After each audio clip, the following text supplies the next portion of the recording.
Hi, Chel. I just would like to share with you the Biomineral Pot of Waters Philippines. The BMP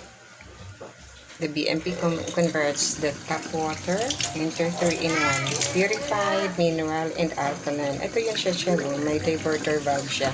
So, from the faucet, kung i-twist mo yan siya, okay, ang water will go directly now doon sa Biomineral Pot para yan, twist mo siya ulit. Pwede mo siyang gamitin sa paghuhugas ninyo.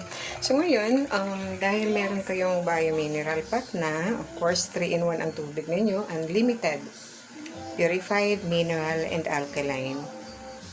So, since sinabi mo na alkaline na rin ang gamit ninyo, at binibili nyo siya, naku, advantage. It would be of great help kung may Biomineral Pot kayo, Chel, kasi cost saving, so economically, long-term effect, ang laking savings sa pamilya. Secondly, yung health benefits niya. May minerals siya generated by the coral sand.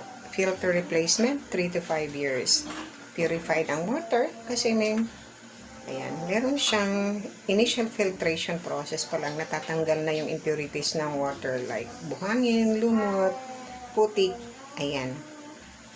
So hopefully, we would be able to talk. And then, i-share ko sa'yo ang Biomineral Pot ni Waters Philippines. Again, tubig gripo, kaya niyang i-convert into 3-in-1. Purified, mineral, and alkaline without using electricity. Okay, thank you.